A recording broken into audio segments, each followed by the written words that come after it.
Support comes from St. Louis Public Library Foundation, helping the library serve children and their families with programs and services needed to become lifelong readers. More information about the foundation is at slpl.org. This is St. Louis on the Air from St. Louis Public Radio. I'm Elaine Cha.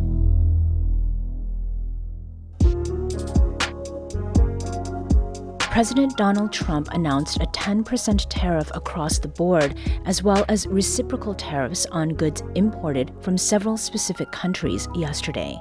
The White House says these higher tariffs will convince other nations to lower prices on items they export to the U.S. and promote domestic production. But most economists warn that racking up tariffs will hit U.S. companies and consumers the hardest. One of the places consumers are likely to see price changes is at the grocery store, especially if you shop at specialty purveyors that carry international food items that are hard to find or sold at a premium at major supermarket chains. Here to discuss how local international grocers will be experiencing this major uptick in cost is Shayn Prapaisilp, Chief Operating Officer for Global Foods Group. Shayn, welcome back to St. Louis on the Air. Thanks, Elaine. Always a pleasure to be here, but I wish it was under more lighthearted circumstances. Right. So, Shayn, first of all, what was your reaction to yesterday's announcement? Honestly, shock. I think most people, we were prepared at some point to hear about exactly what tariffs were going to come down the line. I think this administration had telegraphed it. That's what he ran on. So we were prepared. I think for a lot of people was the scope and scale of the tariffs and also which countries were included. Mm-hmm. We obviously expected China to be affected, but South Korea, Thailand, Vietnam, the size and scope was very unexpected. And right now we're scrambling, as I'm sure a lot of other folks are. Mm-hmm. Shayn, to what extent do you expect President Trump's tariffs to affect what you sell at Global Foods in Kirkwood and United Provisions in the Delmar Loop? Unfortunately, we think it's going to be pretty immediate. From my understanding, and I'm still kind of trying to understand the scope and scale, is that the tariffs pretty much are immediately effective. And I know in the past it's taken maybe a week or two where we had some space to, again, stock up on inventory or try to get things through the ports as quickly as possible. But it's my understanding that it's immediate, so that means that when we get our price sheets today or in the next day, those tariffs will already be reflected in the prices we'll have to pay. Mm-hmm. Now, earlier you'd mentioned China, and China is looking at a new 34% tariff added to their imports, which already had a 20% tariff before yesterday. But what is relevant to our conversation now, Shayn, is that reciprocal tariffs do not apply to things like steel or automobiles, but they do apply to items like food. Also, before the show started, you were talking about how many things are connected, even if they're not food products per se. Can you give us a very specific example of something that you sell in your stores that will be affected by the tariffs and how it will ripple out in effect? Definitely. We have a large selection of East Asian products. And, I think when I try to explain to folks, when the food gets to your table, there's so many things that go into that supply chain, right? Not just the food item itself, the food stuff, but the packaging, where those packaging materials are coming from. And so when you kind of stack those tariffs together, 10%, I think a lot of folks would be like, okay, a lot of retailers would try to factor that in or as much as possible, not pass it on to the consumer. When it's quadrupled, I would say right now we're selling Nongshin ramen, a pretty ubiquitous item for a lot of folks, Koreans and non alike. Mm-hmm. That retails around $1.89. I think the tariff on South Korea specifically is almost 30%, and so just doing the simple math, that's just a cost that's going to be retailers will have to decide how much to swallow, but things like that will just definitely be an immediate impact, especially if you're purchasing it every day or it's very much a regular part of your diet. Mm-hmm. Shayn, you were saying that the announcement yesterday, that your first reaction was shock. And President Trump has talked about reciprocal tariffs for weeks now. To what degree were you braced for yesterday's announcement? I think myself and other people who again do business overseas and not just in food, but I've other friends who are in other lines of work, and we've been stockpiling inventory. The problem with foodstuffs is obviously it will go bad if you stockpile too much, and so we've been really trying to manage that. I know the past few weeks we've been ordering, if we ordered a few pallets at a time, we're looking to getting containers, and so again planning for this price increase, and now. Again, I think it's just the scope and scale. Mm-hmm. And another thing that, again, we have restaurants in our business as well. And another thing that kind of occurred to me is that, with our restaurants, them being Japanese and Thai restaurants, they rely on a lot of ingredients that, quite frankly, are just not possible to grow here in the United States. We don't have a lot of coconut growth, not a lot of mango growth. And so those are costs that I have to factor in as we supply not just our restaurants, but other specialty cuisine restaurants all around the region. Mm-hmm. How many restaurants would you say rely on the Global Food Group in order to get those ingredients? Between, depending on the season, at least 20. We've, actually recently wholesale has been really successful for us because we've been able to be consistent with our supply and our price. And now we're going to really have to take a hard look to see how that is. Because again, there's just certain items and ingredients that are just not replaceable. Mm-hmm. We'll do the best we can, but the reason why the St. Louis food scene is so great and so diverse is because of globalization. We're able to get galangal and fresh mangoes and all of that, and we can still get that. It's just now trying to figure out how much it's going to cost. Mm-hmm. How about things that are produced domestically? I mean, globalization that obviously has changed our palates. Has that changed how much you can get domestically? Have you also been looking at domestic sources of some of these ingredients? Yeah, I'll bring up an example. We have two sushi restaurants. We go through a lot of soy sauce. People are probably familiar with the brand Kikkoman. Yes. That actually is manufactured in Wisconsin. Mm-hmm. So, there's things, again, we almost have to go line item by line item with what we use on a weekly basis. Say, okay, well, this is affected. That's something we didn't expect to get through. But on the other hand, a lot of the tuna is coming from Japan and overseas. And so, again, just finding that fine balance, fine line, and just really examining every part of the supply chain. We can sub out perhaps California CalRose rice for Japanese rice. And so, again, I think a lot of people are still digesting to see where we go next. Mm-hmm. We're talking with Shayn Prapaisilp, who's the Chief Operating Officer for Global Foods Group, and we're discussing the tariffs that President Trump announced just yesterday. Your family, Shayn, is a family that has grown a business into what it is today, and you've also grown up in this industry because of what you saw your parents do. What are the conversations that you have had with your mom and dad about what is happening? I mean, have they experienced anything akin to what is happening with these steep tariff increases? Honestly, I was thinking about it this morning. I think the closest thing that you can really compare this to is COVID, when it was a supply chain issue. And, mm-hmm. and unfortunately, right now, this is a self-inflicted supply chain issue that we're dealing with. And again, it's trying to stock up on what we can, trying to get by with what we can't, price adjustments daily, maybe hourly, depending on, if we can call our person in New York, well, they might have a cheaper price than someone in Los Angeles and getting that product here to St. Louis. And so right now, I don't want to say it's scrambling, but we're trying to, again, understand the lay of the land. And with this particular administration and the way they've been treating these tariffs, there's a risk as well as overcommitting. The tariffs may be negotiated down, they may be scrapped entirely. And so, again, that regulatory environment of just being uncertain, we don't want to end up with too much of something when maybe a week later, something has been adjusted. And so really, we're just trying to go day by day, hour by hour to see mm-hmm. what the best way forward is. So hour by hour, I mean, what does that look like? Produce we get in every day. And, not just for international markets, but the large majority, or I would say a good portion of the produce that you would find at even American grocers mm-hmm. are from Central America, Mexico, Canada. Right. And so obviously, as things are harvested, one day to the next. There's price fluctuations. And again, the produce that's grown in the U.S. will be obviously in higher demand because they're not subject to tariffs, which again, more demand will drive up the cost potentially for some of those items.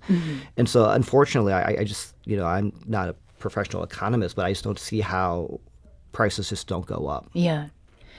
You'd mentioned supply chain, and I think that's something that is worth talking through.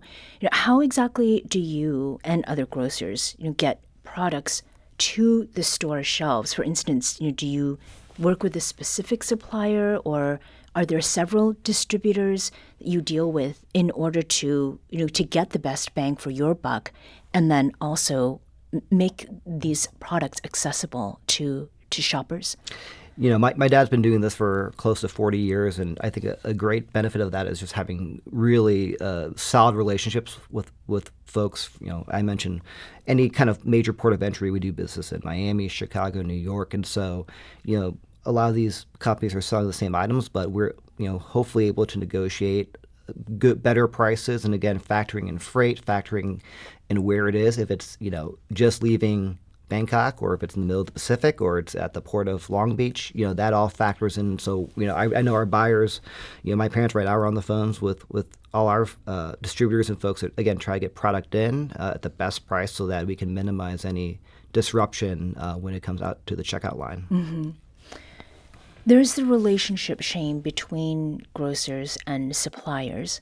But there's also the relationship between grocer and consumer.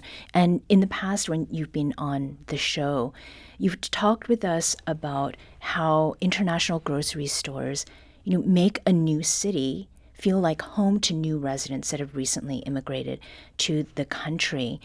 I mean, how will these tariffs impact the way that people are transitioning to a new life in a new place? Yeah, I mean, it's definitely going to be a challenge. I think a kind of a big part of what we try to focus on, not just buying and selling a good is, with St. Louis, I think, we've had reporting and analysis that the foreign-born population is growing. It's actually staving off a lot of the population decline, and that's something we want to continue. The New York Times had a wonderful article about the rich tapestry of folks coming to St. Louis and rebuilding it, and a large part of people either coming here or choosing to stay is providing, a culinary asset like that, where, this is something where, we do have access to the foods we're used to back home. Keep in mind that we're, obviously we can still get this, but it's the barrier to entry. It's the price. We recently were able to get our hands on some Dubai chocolate. And it's all the rage, and it was not cheap to begin with. Right, and now right. with everything happening, those simple pleasures, those simple luxuries, it's just going to get a little bit harder. But what choice do we have? So businesses like yours, will have to figure out if they take this high tariff hit on their own, or if they'll pass the cost on to their customers.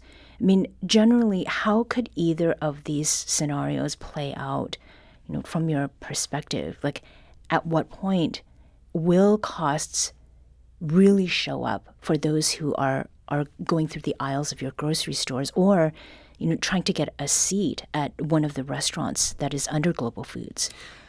I think at the end of the day, for a lot of people, food's the last thing they would cut back on. It's a daily need. I think there's, whether it's family vacations or, other items that people might, cut back before they get to food. I just thinking that food is maybe one of those things where, again, I don't know if we're heading to an economic contraction or not.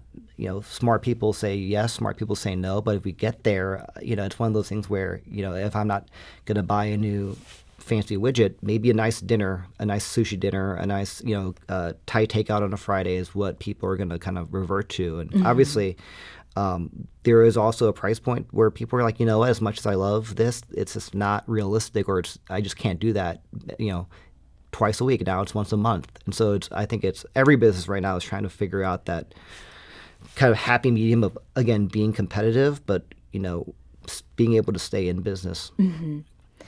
What is it that you would like for consumers to know, Shayn, about the future of shopping at their local international grocery stores? if these tariffs do indeed go through, if they hold? Yeah, I mean, obviously, if this is the administration's policy long term, that is definitely going to put some inflationary pressure. I don't think there's no prices will rise. I think it depends on, again, how much they rise, and again, if there is negotiation on what percentage, right? So, I think Thailand is at 37%. Well, there is a difference between 37 and 15 or 20. So, we're hearing various countries take different stances on how they're going to approach this. And our hope is that obviously there's a resolution in the regulatory framework just for us to be able to do business. Mm-hmm. I think most business, we can, as long as the rules are laid out and enforced and static, we can plan around that. But I think the struggle and the challenge the first 4 months in has been the mercurial trade policies that just week to week, month to month, not knowing what to expect and how to adjust by that. Yeah.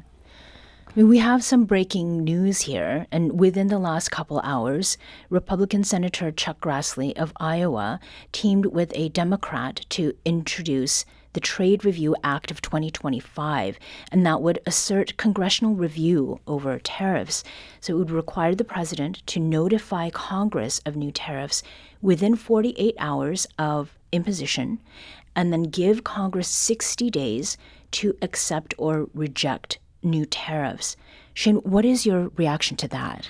I think that's great news. I think the fact that it's bipartisan is really promising. Another part of, obviously, we're at the end point of the food chain, but a lot of the agricultural states are represented by Republicans in the Senate. And, it's not just prices increasing for the consumer at the dinner table, but, we'll potentially lose market share. A lot of our farmers, we grow an extraordinary amount of food and we sell it to, Brazil and China and places around the world. And so, again, if there are retaliatory tariffs by these other countries, our farmers are going to lose market share as well. So I'm hearing that, I'm optimistic that some compromise or something can be passed where there is review, and that, again, we minimize harm to the consumer as much as possible. Mm-hmm.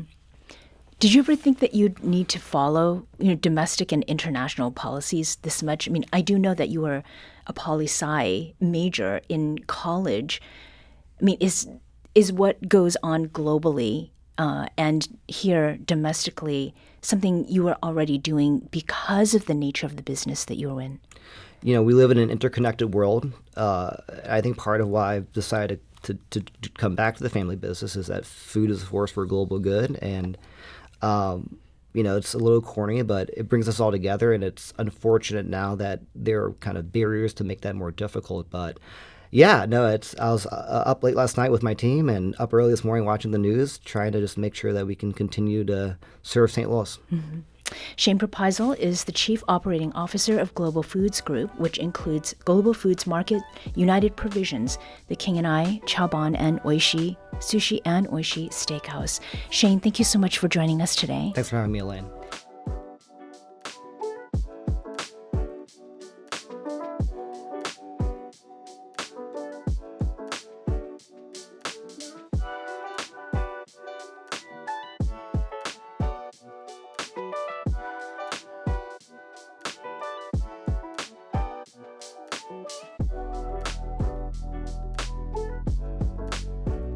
This episode was produced by Maya Norfleet. Our audio engineer is Aaron Dorr. This podcast was mixed and edited by Aaron. Our executive producer is Alex Hoyer. St. Louis on the Air is a production of St. Louis Public Radio. Understanding starts here. Do you find yourself regularly listening to episodes of St. Louis on the Air? Suggest us to a friend you think might enjoy our conversations, and leave us a review and rating on Apple Podcasts on the App Store. It's the simplest way to help people discover our show. Thank you. St. Louis Public Radio is a member-supported service of the University of Missouri St. Louis.